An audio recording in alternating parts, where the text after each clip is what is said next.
Bismillahirrahmanirrahim. Assalamualaikum warahmatullahi wabarakatuh.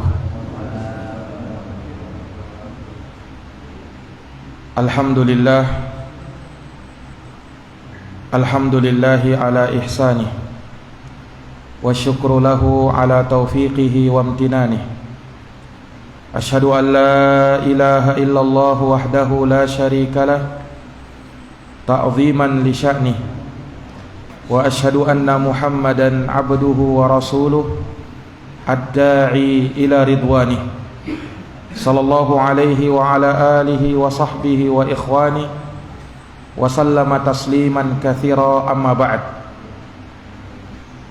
Subhanaka la ilma lana illa ma 'allamtana innaka antal alimul hakim. Allahumma 'allimna ma yanfa'una wanfa'na bima 'allamtana wa zidna ilma ya karim. Rabbi shrah li sadri wa yassir li amri wahlul 'uqdatam min lisani yafqahu qawli.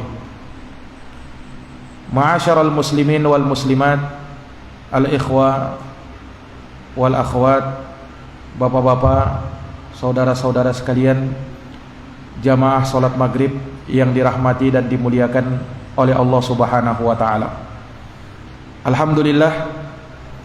Alhamdulillahi bi ni'matihi tatimmus shalihat. Segala puji hanya bagi Allah yang dengan nikmat-nikmatnya tertunai segala amal-amal kebajikan. Salawat dan salam semoga terhatur limpahkan kepada junjungan kita Nabi Agung, Nabi besar Muhammad sallallahu alaihi wasallam, kepada keluarga dan para sahabat, serta orang-orang yang senantiasa meniti jalannya sampai hari kiamat. Ma'asyiral muslimin, bapak-bapak dan saudara-saudara sekalian yang dirahmati dan dimuliakan oleh Allah, kita bersyukur kepada Allah Subhanahu wa taala yang telah menciptakan kita dengan sebaik-baiknya bentuk, sesuai dengan firman Allah Subhanahu wa taala, wa laqad khalaqnal insana fi ahsani taqwim. Sungguh kami telah menciptakan manusia dengan sebaik-baiknya bentuk. Yang mana setelah penciptaan itu, nikmat demi nikmat Allah Subhanahu wa taala curahkan kepada kita. Kebaikan, keutamaan, kemuliaan terus Allah Subhanahu wa taala limpahkan kepada kita. Dari Allah Subhanahu wa taala, pencipta yang pasti kita akan kembali kepadanya. Para jamaah yang dirahmati dan dimuliakan oleh Allah, kesadaran seorang hamba bahwa Allah Subhanahu wa taala sangat baik kepada dirinya, di mana Allah Subhanahu wa taala mencurahkan nikmat demi nikmat kepada dia, kebaikan demi kebaikan kepada dia. Kesadaran seperti ini adalah perkara yang mulia, yang dengannya kita bisa membangun kesyukuran kepada Allah Subhanahu wa taala. Kita sadar, kita akui bahwa semua nikmat,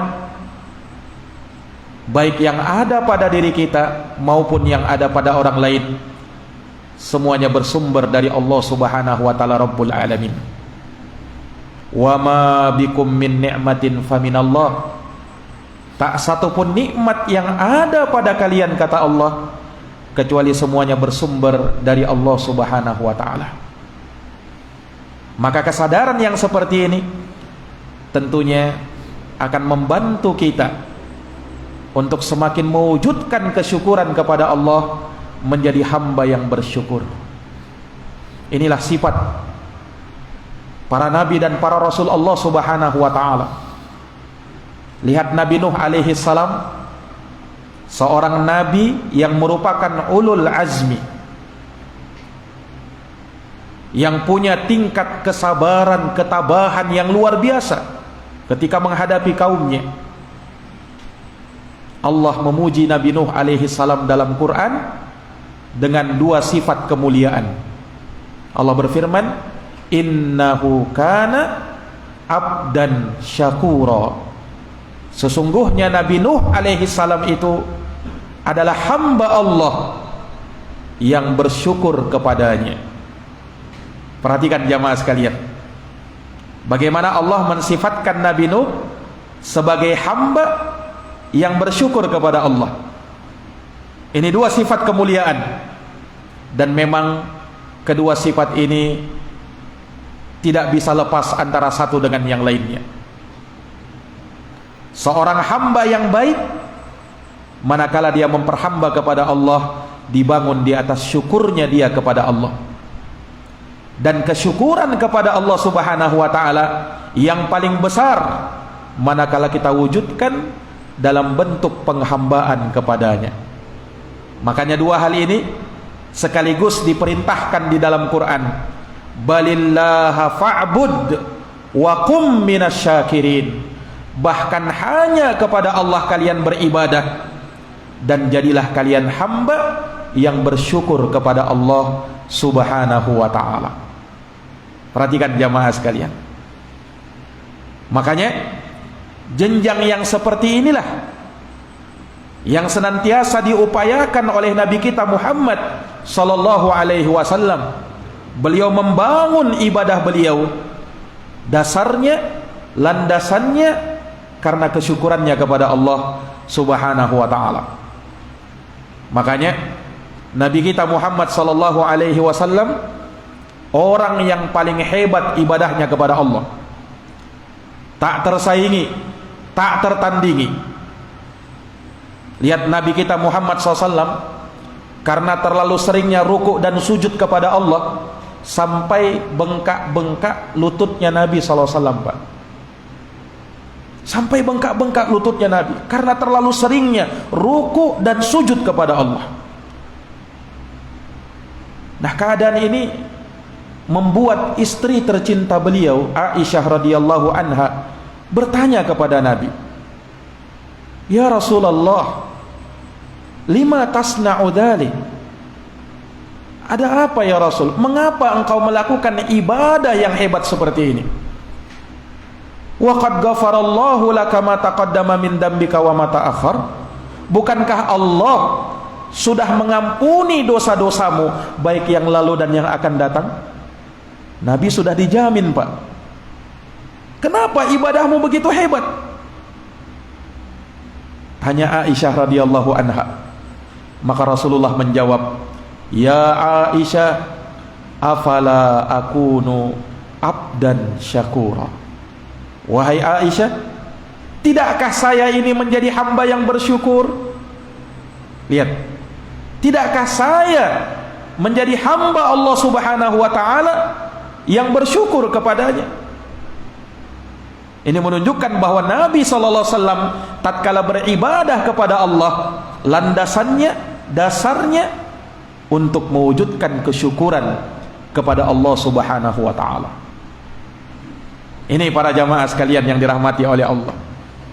Makanya kesyukuran yang seperti inilah yang terus kita bawa sampai tatkala menghadap kepada Allah subhanahu wa ta'ala. Makanya Pak, disebutkan di dalam surat As-Saffat, diceritakan tentang dua orang yang dulunya berteman tatkala di dunia. Yang satu beriman kepada hari kebangkitan, yang satu lagi ingkar kepada hari kebangkitan. Berteman mereka. Nah, yang tak beriman kepada hari kebangkitan ini terus meracuni kawannya untuk tidak percaya dengan hari kebangkitan. Apa itu hari kebangkitan? Mana mungkin, katanya, ketika kita sudah menjadi tulang belulang kemudian Allah bangkitkan kita kembali. Ini mustahil, kata yang tak beriman tadi. Tetapi kawannya yang beriman ini tetap kokoh di atas keimanannya, tidak goyah. Maka dia tetap mempersiapkan bekal-bekal untuk menghadap kepada Allah subhanahu wa ta'ala. Ini jamaah sekalian. Maka tibalah hari yang telah dijanjikan, tibalah hari kiamat. Yang beriman kepada hari kebangkitan masuk surga, yang tak beriman masuk ke dalam neraka. Yang beriman, yang masuk ke dalam surga ini, dia pun mengingat kawannya dulu yang tak beriman kepada hari kebangkitan. Bagaimana nasibnya dia? Maka diceritakan dalam Quran, fattala'a fara'ahu fi sawa'il jahim.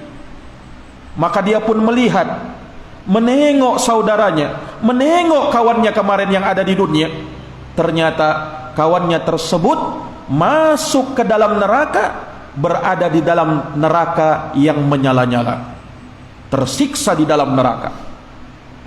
Maka di sanalah dia mengatakan, tallahi in kitta laturdin walaula ni'matu rabbi lakuntu minal muhdorin.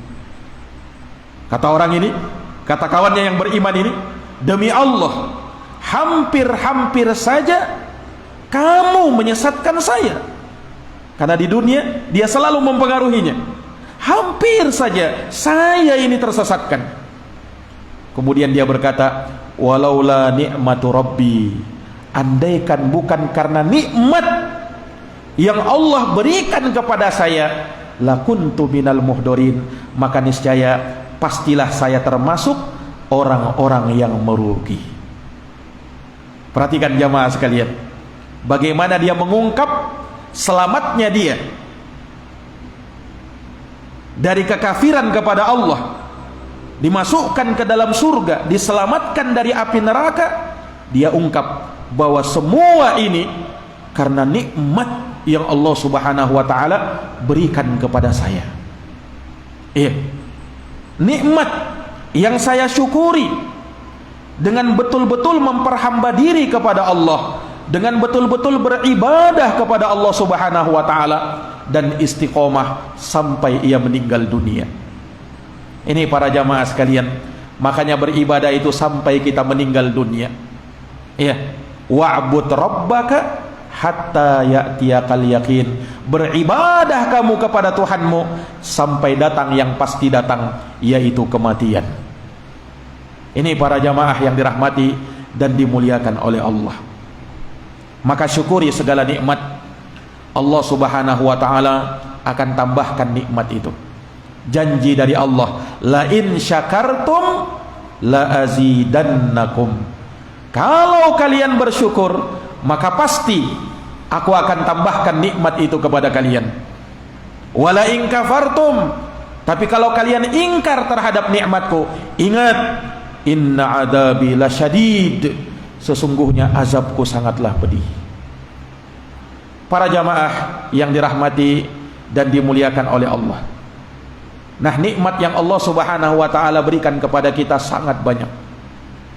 Keutamaan, kemuliaan yang Allah Subhanahu wa taala anugerahkan kepada kita tak terhingga.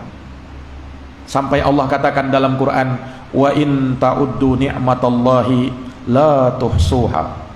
Jika kalian menghitung-hitung nikmat Allah, maka pasti kalian tidak akan mampu menghingganya. Terlalu banyak nikmat ini kalau kita mau menghitung. Detakan nafas, kedipan mata, itu nikmat dari Allah Subhanahu wa taala. Mampukah kita mensyukurinya? Allah berikan kepada kita semua yang kita perlukan, bahkan semua yang kita minta dan yang tak kita minta, Allah berikan gratis. Pernah enggak Pak dalam doa kita bermohon, ya Allah berikanlah saya oksigen, berikanlah saya udara ini? Pernah enggak berdoa seperti itu? Enggak pernah kan? Kita tidak memintanya itu, tapi Allah berikan kepada kita. Makanya kita terus bernafas. Pernah tidak kita minta, ya Allah berikan kepada saya detak jantung, kedipan mata terus berkedip? Tidak pernah kita minta, tapi Allah berikan sebagai nikmat. Maka maha benar Allah yang mengatakan, wa atakum min kulli ma sa'altumu, dan Allah datangkan kepada kalian semua yang kalian inginkan. Bahkan semua keperluan kita, semua yang menjadi penunjang hidup kita, Allah Subhanahu wa taala berikan. Betapa baiknya Allah Subhanahu wa ta'ala kepada hamba ini. Kurang apa lagi Allah Subhanahu wa ta'ala kepada kita? Sehingga kewajiban kita mensyukuri segala nikmat. Mensyukuri segala nikmat. Dan yang terbesar daripada itu jamaah sekalian, nikmat Islam dan iman. Ini nikmat terbesar.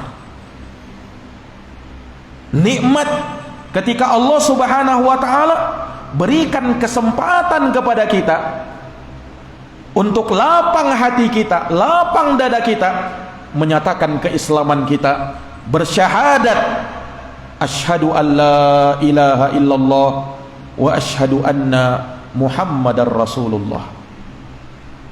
Tidak semua diberikan nikmat lapang hatinya untuk mengucapkan kalimat itu. Kalimat keislaman, kalimat yang dengannya menjadi kunci yang kita pegang untuk masuk ke dalam surga Allah Subhanahu wa ta'ala. Ketika kita memegang kalimat itu, ibarat kunci surga sudah ada di tangan kita. Nabi bersabda dalam hadis yang diriwayatkan oleh Imam Tirmidzi, "Man qala la ilaha illallah dakhalal jannah." Siapa yang berkata, siapa yang berucap kalimat la ilaha illallah, kunci surga sudah ada di tangan. Tinggal bagaimana kelihayan kita untuk membukanya lagi. Ini para jamaah sekalian yang dirahmati dan dimuliakan oleh Allah. Kuncinya surga itu kalimat la ilaha illallah. Nah, terlebih kalau kita melihat betapa luar biasanya, betapa maha dahsyatnya kalimat la ilaha illallah Muhammadar Rasulullah ini.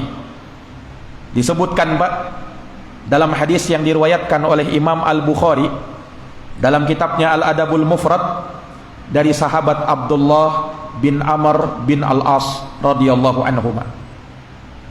Kata Nabi sallallahu alaihi wasallam, yusahu rajulun min ummati yaumal qiyamah, akan dipanggil, akan diteriaki seorang laki-laki dari kalangan umatku nanti pada hari kiamat. Seorang dari umatku, kata Nabi SAW, pada hari kiamat. Dipanggil dia untuk apa? Dipanggil untuk diperlihatkan kepada dia catatan-catatan amal kebaikannya dan catatan-catatan amal keburukannya. Maka didatangkan kepada dia tis'atan wa tis'ina sijillah, 99 lembar gulungan catatan dosa. 99 lembar. Yang satu lembar saja, kata Nabi, maddal basar, sejauh mata memandang. Bayangkan, dosanya sangat banyak ini. 99 lembar gulungan dosa, yang satu saja sudah sejauh mata memandang. Nah, dia punya 99 yang seperti itu, menunjukkan dosanya sangat banyak. Nah, kemudian ketika datangkan kepada itu, dia pun melihat dosanya sudah terlalu banyak. Dia berpikir, celaka saya sudah ini, habis saya sudah ini, dosanya sudah terlalu banyak. Allah berfirman kepada hamba ini, alaisa hada amaluk, wahai hambaku, bukankah itu adalah perbuatan-perbuatanmu dulu tatkala di dunia? Bukankah itu adalah dosa-dosamu dulu tatkala di dunia? Dia mengatakan, tidak bisa pungkir dia, Pak. Dia berkata, bala ya Rabbi, betul wahai Tuhanku, itulah perbuatanku dulu. Dia akui semua itu. Dan memang pada hari kiamat tidak ada yang bisa berkelit, tidak ada yang bisa berdusta. Selihai apapun orang bisa bersilat lidah pada hari kiamat, tidak akan bisa, Pak. Kenapa? Karena mulut sudah dikunci rapat oleh Allah. Yang berbicara tangan, yang bersaksi kaki. Allah berfirman dalam surat Yasin, al-yawma nakhtimu ala afwahihim wa tukallimuna aydihim wa tashhadu arjuluhum bima kanu yaksibun. Pada hari itu, kata Allah, pada hari kiamat, Kami kunci mati mulut-mulut mereka. Yang berbicara adalah tangan, yang bersaksi adalah kaki atas segala yang terjadi tatkala di dunia. Tak ada yang bisa berkelit. Tapi hamba ini dia mengakui dosanya. Betul ya Rabbi, itu adalah dosa-dosaku dulu. Kemudian Allah berfirman kepada dia, afalaka udhrun, kamu punya ndak amal kebaikan yang bisa ditimbang dengan 99 lembar gulungan catatan dosa ini? Ada ndak amal kebaikanmu? Dia seakan berputus asa. Dia mengatakan, la ya Rabbi, tidak ada wahai Tuhanku, tidak ada amal kebaikanku. Karena dia sudah merasa binasa saya ini. Maka Allah berfirman kepada dia, al-yawma la zulum, hari ini tak ada kezoliman. Allah zat yang maha adil. Sekecil apapun amal kebaikan, Allah akan datangkan. Allah akan datangkan. Maka didatangkan amal kebaikannya yang ternyata hanya tertulis dalam bitokoh, kartu kecil. Tertulis di situ amal kebaikannya. Cuman itu aja. Maka tatkala didatangkan itu amal kebaikannya, dia pun berkata, ya Rabbi, ma hadhihi sijillat, ma hadil bitaqah. Wahai Tuhanku, untuk apa ini didatangkan? Kalau mau ditimbang dengan 99 lembar catatan dosa, yang satu saja sudah sejauh mata memandang. Untuk apa ini didatangkan? Allah berfirman kepada dia, al-yawma la dzulm, hari ini tak ada kezaliman. Mizan harus ditegakkan. Timbangan keadilan harus tetap dipasang. Maka diletakkanlah 99 lembar gulungan catatan tadi di sebuah anak timbangan. Kemudian kartu kecil ini diletakkan pada anak timbangan yang lain. Maka apa yang terjadi? Kata Rasulullah sallallahu alaihi wasallam, fatoshatis sijillat wa thaqulatil bitaqah. 99 lembar gulungan catatan tadi ternyata terangkat ke atas. Dan ternyata bitaqah ini, kartu kecil ini, lebih berat ke bawah. Subhanallah. Amalan apa ini? Sampai bisa mengalahkan lembaran-lembaran gulungan catatan dosa yang sangat banyak itu. Dikalahkan dengan amalan yang ada dalam kartu kecil tadi. Lebih berat ternyata kebaikannya. Maka disitulah berlaku firman Allah subhanahu wa ta'ala, fa amma man thaqulat mawazinuh fahuwa fi 'ishatir radiyah.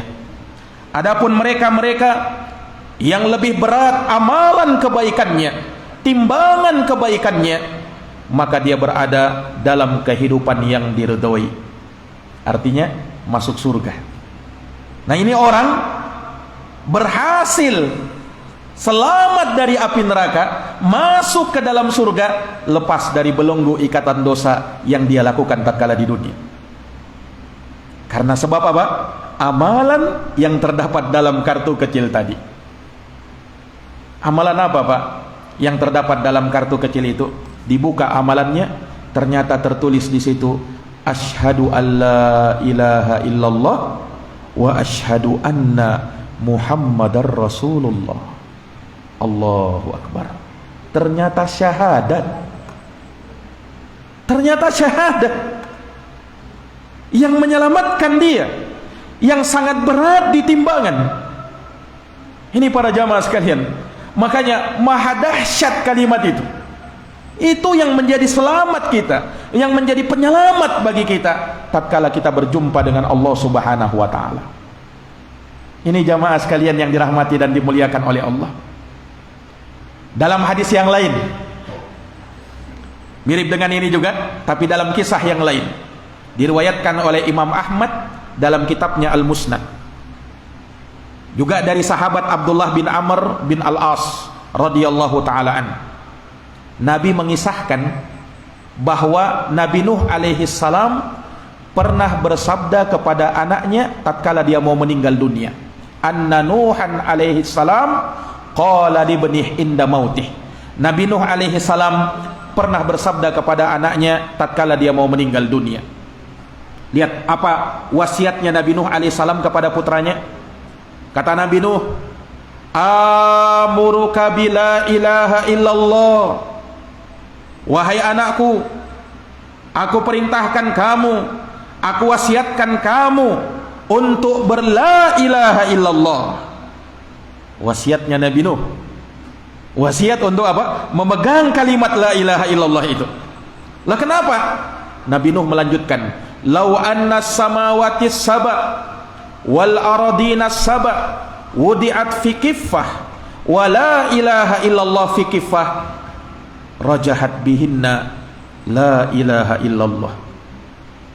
Andaikan 7 langit, kata Nabi Nuh, 7 bumi diletakkan pada sebuah timbangan, kemudian la ilaha illallah berada pada timbangan yang lain, niscaya la ilaha illallah akan lebih berat. Allahu Akbar. Ini bukan hasil penelitian, Pak. Tidak ada yang meneliti itu, tapi keterangan wahyu dari Allah Subhanahu wa ta'ala. Yang Nabi katakan, yang Allah berfirman tentang nabinya, wa ma yantiqu anil hawa in huwa illa wahyu yuha. Nabi tak pernah berucap dengan hawa nafsunya. Yang beliau ucapkan adalah wahyu yang diwahyukan kepada beliau. Artinya sebagai orang yang beriman, kita pun yakin dan percaya seperti yang disabdakan oleh Nabi ini. Andaikan 7 langit, 7 bumi diletakkan pada sebuah timbangan, kemudian la ilaha illallah berada pada timbangan yang lain, niscaya la ilaha illallah akan lebih berat. Sampai di situ? Ternyata tidak. Nabi Nuh lanjutkan lagi, lau anna samawati saba wal aradina saba kunna halaqatan mubahama laqasamat hunna la ilaha illallah. Andaikan 7 langit, 7 bumi, semuanya makhluk yang besar ini terikat seperti gelang yang sangat kuat, niscaya la ilaha illallah mampu menghancurkannya. Allahu Akbar. Ini Nabi yang bilang, Pak. Rasulullah sallallahu alaihi wasallam yang bersabda. Iya. Dan sinilah menunjukkan betapa agungnya, betapa dahsyatnya kalimat yang sering kita ucapkan, yang sering kita lantunkan, yang kita berzikir dengannya, yang kita sholat dengannya, yang kita azan dengannya, kita hidup dengannya, kita mati dengannya. Ternyata luar biasa kalimat ini, Pak. Bukan sembarang kalimat itu. Kalimat luar biasa itu. Makanya tidak heran ketika Nabi bersabda, afdalul dzikri la ilaha illallah. Seutama-utama zikir, zikir yang paling utama adalah kalimat la ilaha illallah. Zikir yang paling utama itu. Dan memang kalau orang sudah pegang, dia berarti memegang kunci surga, Pak. Nabi pun menjamin, siapa yang akhir ucapannya la ilaha illallah dakhalal jannah, mangkana akhiru kalamihi la ilaha illallah dakhalal jannah. Siapa yang akhir ucapannya, dia tutup kehidupannya dengan la ilaha illallah, saya jamin surga bagi dirinya. Tapi betapa banyak orang yang meninggal namun dia tidak diberikan kekuatan oleh Allah, kuasa oleh Allah untuk mengucapkan kalimat ini. Ya kan? Sedikit yang bisa mengucapkannya, Pak. Padahal dia kalimat yang ringan di lisan itu. Iya. Nah, kalimat la ilaha illallah itu kita ucapkan sangat ringan, Pak. Makanya ketika orang berada dalam sakaratul maut, dia pun mampu mengucapkannya. Siapa yang diberikan taufik oleh Allah untuk mengucapkannya? Karena kalimat ini diucapkan sangat ringan, lebih ringan daripada zikir-zikir yang lain. Dia kalimat yang kita ucapkan tanpa harus mengatupkan bibir, Pak. Tidak harus mengatupkan bibir la ilaha illallah itu. Lihat ya, la ilaha illallah. Tidak perlu kan? Tapi kalau zikir yang lain, tidak bisa itu, tidak mengatupkan bibir. Harus mengatupkan bibir. Subhanallah, harus mengatupkan bibir. Kalau tidak mengatupkan bibir, bagaimana caranya? Subhanallah, tidak mungkin, ya kan? Subhanallah. Alhamdulillah, mengatupkan bibir. Allahu Akbar, mengatupkan bibir. Astaghfirullahalazim, mengatupkan bibir. Tapi kalau la ilaha illallah, Tidak perlu kita mengatukkan bibir. Ringan memang dia. Tapi bersamaan dengan itu, sedikit yang diberi taufik oleh Allah untuk bisa menutup hidupnya dengan hal tersebut. Maka kita memohon kepada Allah, semoga Allah subhanahu wa ta'ala menutup kehidupan kita dengan kalimat La ilaha illallah. Para jamaah yang dirahmati dan dimuliakan oleh Allah subhanahu wa ta'ala, kalau kita sudah tahu betapa agungnya, betapa mulianya kalimat ini, nah inilah kalimat yang ditanamkan oleh Nabi SAW kepada para sahabat di negeri yang ketika itu tandus, padang pasir semuanya, negeri yang ketika itu tidak diperhitungkan dalam pencampuran dunia. Negeri Arab itu dulu Pak, bukan negeri yang diperhitungkan ketika itu. Orangnya orang-orang miskin.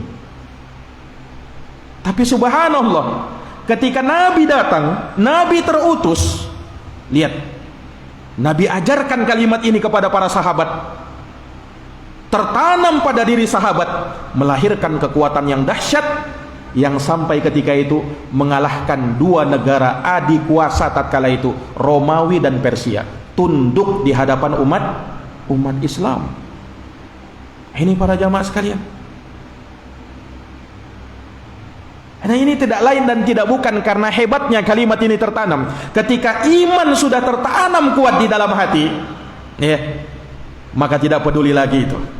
Betul-betul dia serahkan jiwa raganya untuk Allah subhanahu wa ta'ala. Para jamaah yang dirahmati dan dimuliakan oleh Allah, kalimat ini yang ternyata maha dahsyat ini perlu kita perhadapkan dengan keterangan-keterangan yang lain di dalam agama kita. Sebab ternyata ada juga orang yang mengucapkan kalimat ini, La ilaha illallah Muhammadar Rasulullah, tapi ternyata tidak memberi manfaat sedikit pun pada dirinya. Ada orang yang seperti itu Pak. Dia ucapkan La ilaha illallah Muhammadar Rasulullah, tapi tidak memberi manfaat sedikit pun pada dirinya. Ada orang yang seperti itu. Bukan hanya di zaman kita, sudah ada di zaman Nabi SAW. Sudah ada di zaman Nabi SAW. Yang mereka mengucapkan kalimat itu di hadapan Nabi lagi. Bahkan tidak sekedar itu, dia sholat di belakang Nabi, ikut juga bersedekah, bahkan berjihad melawan orang kafir bersama Nabi SAW. Tetapi hukum Allah terhadap mereka tidak berubah. Siapa mereka ini? Orang-orang munafikin. Orang munafik Pak. Orang munafikin. Hukum Allah kepada mereka tidak berubah dalam Quran. Innal munafiqina fid darkil asfali minan nar. Sesungguhnya orang-orang munafik itu berada di kerak neraka yang paling bawah. Orang munafik. Ya, orang munafik ini bersaksi syahadat, bersyahadat di hadapan Nabi, ikut sholat di belakang Nabi, tapi ya sholatnya orang munafikin. Bagaimana orang munafik kalau sholat? Disebutkan dalam Quran, wa idza qamu ila sholati qamu kusala. Kalau mereka berdiri untuk sholat, berdirinya dengan sangat malasnya. Nah, itu orang munafik. Yura'unan nas, mereka ingin dilihat, ingin pamer supaya riya dilihat oleh orang. Wala yadhkurunallaha illa qalila, dan mereka tidak berzikir kepada Allah kecuali sedikit. Orang munafikin Pak, terkenal dalam sejarah. Nah, bersyahadat di hadapan Nabi tapi tidak bermanfaat. Menunjukkan apa? Kalau kita lihat dari sini para jamaah sekalian, ketika kita melihat betapa dahsyatnya kalimat La ilaha illallah itu, ini mendorong kita untuk semakin bersyukur kepada Allah dan mempermantap kalimat La ilaha illallah kita, ya kan? Tapi terhadap keterangan yang kedua, ada juga orang mengucapkan La ilaha illallah tidak bermanfaat. Ini memunculkan dalam diri kita rasa takut dan khawatir. Jangan-jangan kita pun termasuk dari orang yang tidak bermanfaat syahadatnya itu. Dan tidak ada yang bisa jamin Pak. Tidak ada yang bisa menjamin diri kita selamat. Bahkan siapa yang merasa aman, dialah orang yang pasti merugi. Afa aminu makrallah fala ya'manu makrallahi illal qaumul khasirun. Apakah mereka merasa aman dari makarnya Allah? Tidak ada yang merasa aman dari makar Allah kecuali orang yang pasti merugi. Iya. Makanya kalimat la ilaha illallah, kita sudah tahu keutamaannya yang luar biasa tadi. Nah, ini kalimat bukan sekedar ucapan di lisan, Pak. Tapi dia kalimat yang punya syarat dan ketentuan. Kalimat yang punya konsekuensi dan keharusan. Bukan sekedar diucapkan kemudian langsung masuk surga. Oh, gampang sekali kalau begitu. Kalimat yang dia punya konsekuensi, punya keharusan, ada syarat dan ketentuannya yang harus kita jalankan supaya kita mendapatkan keutamaan. Orang yang tadi disebutkan oleh Nabi SAW, dihapuskan dosa-dosanya dan lebih berat timbangan kebaikannya hanya sekedar dengan kalimat la ilaha illallah Muhammadar Rasulullah. Kenapa dia bisa selamat seperti itu? Karena dia betul-betul mewujudkan kalimat ini, la ilaha illallah Muhammadar Rasulullah. Para jamaah sekalian yang dirahmati oleh Allah, ulama menerangkan sekitar ada 7 sampai 8 syarat ucapan la ilaha illallah itu nanti benar diucapkan. Tapi dalam kesempatan yang ringkas ini kami sebutkan 3 saja. Kami sebutkan 3 saja dari perkara yang menjadi syarat dan ketentuan harus dalam kalimat la ilaha illallah. Yang pertama, ilmu. Syarat ilmu. Artinya, tatkala kita mengucapkan la ilaha illallah harus didasari dengan ilmu yang benar. Tahu maknanya, tahu keharusan dari kalimat itu. Ini jamaah sekalian, sebab mustahil apalagi diterima di sisi Allah kita mengucapkan kalimat yang kita tidak tahu apa maknanya, lalu kita mengharapkan dari sana sesuatu yang besar di sisi Allah. Tidak mungkin. Nah, kalimat la ilaha illallah ini nanti benar kalau kita ucapkan dengan ilmu yang benar. Makanya dipersyaratkan dalam Quran. Dalilnya dalam Quran, Allah berfirman, fa'lam annahu la ilaha illallah. Ilmuilah. Perintah dari Allah. Ilmuilah. Apa yang disuruh ilmui? Kalimat la ilaha illallah. Ini para jamaah sekalian. Nah, ini sebenarnya ayat perintah kepada Nabi. Perintah kepada Nabi untuk mengilmui la ilaha illallah. Iya. Makanya tidak benar kalau ada orang berkata, wah, untuk apa lagi kita pelajari la ilaha illallah Ustaz? Bukankah setiap hari kita ngucapinnya? Bukankah kita berzikir dengannya? Bukankah kita sholat selalu mengucapkannya? Betul. Tetapi kita harus ilmui dia, pelajari dia. Dia adalah dasarnya tauhid. Kalimat la ilaha illallah itu. Supaya ucapan itu tidak sekedar ucapan. Ucapan yang penuh makna. Tahu ilmunya, tahu konsekuensinya. Ini para jamaah sekalian yang dirahmati dan dimuliakan oleh Allah Subhanahu wa taala. Naam. Dan sebagaimana sabda Nabi sallallahu alaihi wasallam, ya, di dalam sebuah hadis yang sahih, beliau sallallahu alaihi wasallam bersabda, "Man mata," barang siapa yang meninggal, wa huwa ya'lam, dalam keadaan dia punya ilmu, annahu la ilaha illallah, bahwa tidak ada yang berhak disembah kecuali Allah, dakhalal jannah, maka dia pasti masuk surga. Syaratnya apa? Ilmu. Ini yang pertama. Yang kedua, al-yaqin, keyakinan. Artinya kalimat ini bukan hanya sekedar kita ilmui, harus kita yakini juga. Iya, keyakinan yang bagaimana? Keyakinan yang tidak menyisakan sedikit pun yang namanya keraguan. Tidak boleh ada ragu.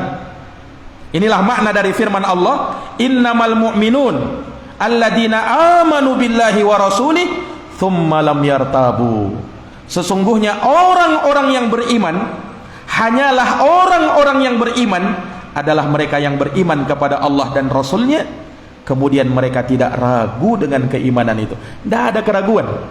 Mantap dengan kalimat la ilaha illallah itu, sedikit pun tidak ada keraguan.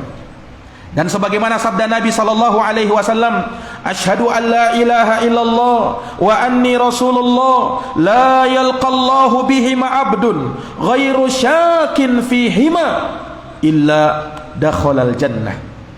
Tidaklah, kata Nabi, aku bersaksi bahwa tidak ada Tuhan yang berhak disembah kecuali Allah, dan bahwa saya adalah utusan Allah. Tidaklah seorang hamba berjumpa dengan Allah dengan membawa kedua kalimat ini dalam keadaan tidak ragu dengannya. Berarti apa? Betul-betul yakin dengannya, maka dia pasti masuk surga. Disyaratkan masuk surga mengucapkan la ilaha illallah kalau diucapkan dengan keyakinan, tidak ada keraguan. Ini jamaah sekalian yang dirahmati oleh Allah. Nah, secara ringkas saja, apa yang harus kita ilmui, apa yang harus kita yakini dalam kalimat la ilaha illallah? Ringkasnya cuma ada dua, Pak. La ilaha illallah ada dua rukunnya. La ilaha, tidak ada Tuhan yang berhak disembah kecuali Allah. Dengan kalimat la ilaha ini kita menafikan semua yang disembah selain Allah. Tidak ada itu. Iya, batil penyembahan kepadanya itu. Illallah, ini rukun yang kedua, penetapan bahwa Tuhan yang patut disembah, Tuhan yang patut diibadahi hanyalah Allah Subhanahu wa taala, tidak yang lainnya.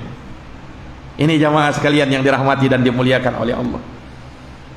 Yang terakhir, yaitu kejujuran dalam mengucapkan kalimat la ilaha illallah.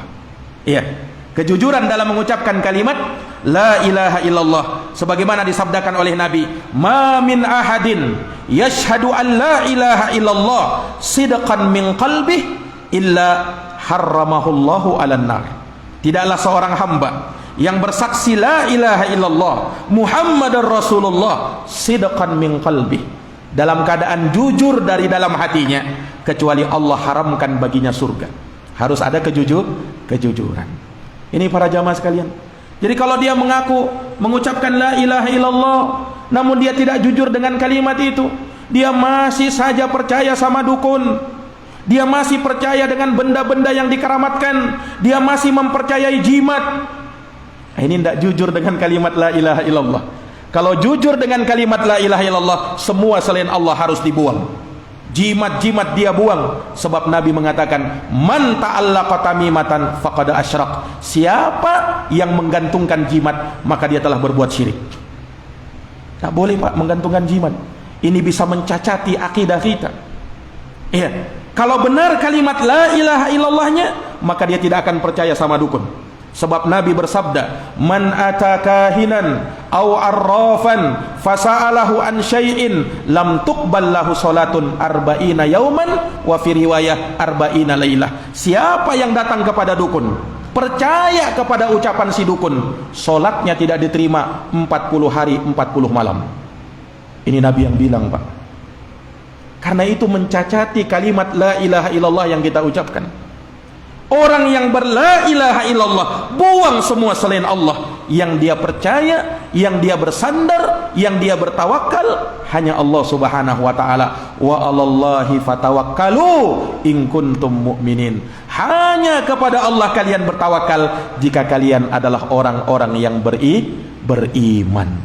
Ini para jamaah yang dirahmati dan dimuliakan oleh Allah Subhanahu wa taala. Makanya yang paling menentang kalimat la ilaha illallah ini adalah kesyirikan kepada Allah. Tidak boleh ada kesyirikan kepada Allah di dalam hidup kita. Kapan kita berbuat syirik kepada Allah, terhapus semua amalan yang kita lakukan, amalan yang kita kerjakan. Kalau bercampur dengan syirik, Allah ibaratkan dalam Quran, faqadimna ila ma amilu min amalin faja'alnahu haba'an mansura. Kami hadapi amalan yang mereka kerjakan, lalu kami jadikan amalan tersebut bagaikan debu yang berterbangan, tidak diterima oleh Allah Subhanahu wa taala.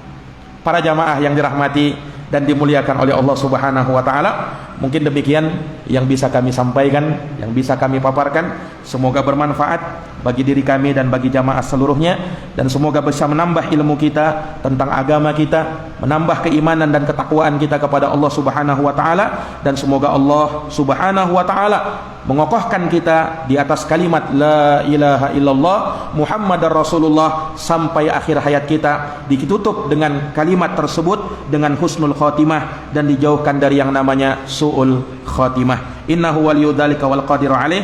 Jazakumullahu khairan atas perhatiannya, mohon maaf atas segala kekurangannya. Hadanallahu wa iyyakum ajma'in. Subhanakallahumma wa bihamdika asyhadu an la ilaha illa anta astaghfiruka wa atubu ilaik. Walhamdulillahi rabbil alamin. Wassalamu alaikum warahmatullahi wabarakatuh.